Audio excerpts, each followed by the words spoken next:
La légende de Taiju et l'ogresse aux longues oreilles. Conte de Mongolie.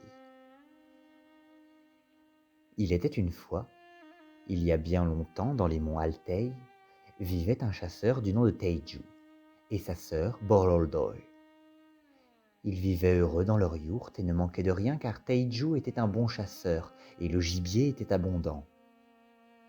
Un jour, Taiju partit à la chasse comme d'habitude. Mais avant de partir, il dit à sa sœur: « Je reviendrai quand le soleil se sera couché et levé 3 fois.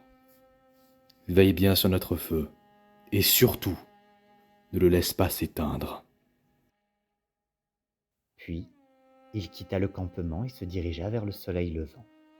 Bololdoy veilla consciencieusement sur le feu pendant 2 jours, mais la 3e nuit, elle s'endormit sans l'entretenir. Alors le feu s'éteignit. « Que vais-je faire ?» se demanda-t-elle. « Mon frère revient aujourd'hui et il va se fâcher. » Bololdoy décida alors d'aller dans la montagne afin de trouver quelqu'un et de lui demander du feu. Elle marcha très longtemps et trouva sur son chemin une yourte toute noire et une vieille femme qui se chauffait près de son feu. Bololdoy la pria alors de lui donner un peu de feu.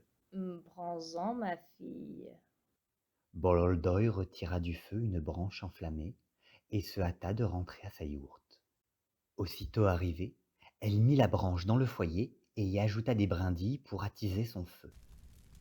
Tout à coup, elle remarqua qu'un fil s'était accroché à sa robe, un fil qui s'étirait dans la forêt. Elle se rappela alors que son frère l'avait mis en garde contre une ogresse aux longues oreilles, qui vivait quelque part dans la forêt et qui avait mangé beaucoup de gens. Bololdoy prit peur. Elle arracha le fil et courut vers le soleil levant en espérant qu'elle rejoindrait son frère sur le chemin du retour.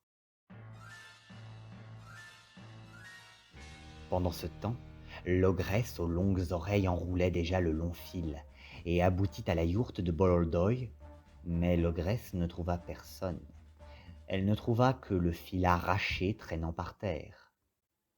L'ogresse entra en colère et cria sur le lit. « Où est allé Boroldoy ?»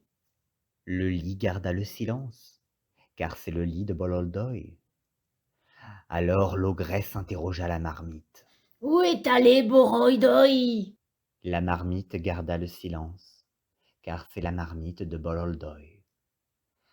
Alors l'ogresse décida de demander au feu. « Où est allé Boroldoy ?» Et le feu lui répondit, car c'était le feu de l'ogresse aux longues oreilles. L'ogresse partit à la poursuite de la jeune fille, et elle courut si vite qu'elle vit déjà Bololdoy au loin. Bien vite, elle l'avait rattrapé, et commençait à étendre ses longues mains greffues vers son cou lorsque Taiju apparut revenant de sa chasse.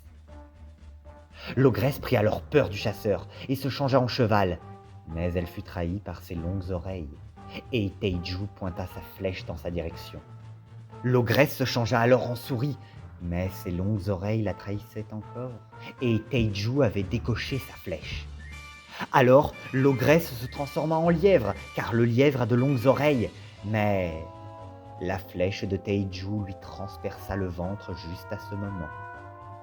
Du ventre de l'affreuse ogresse sortirent des tas de gens qu'elle avait mangés. Certains ont remercié Taiju de les avoir libérés, mais d'autres lui en ont voulu, car dans le ventre de l'ogresse, ils étaient bien au chaud et ne devaient pas travailler. Ainsi va-t-il souvent comme cela. On n'obtient pas la reconnaissance de tout le monde. Après cette aventure, Taiju et Bololdoy s'en sont rentrés tranquillement vivre dans leur yourte, comme ils le faisaient depuis toujours.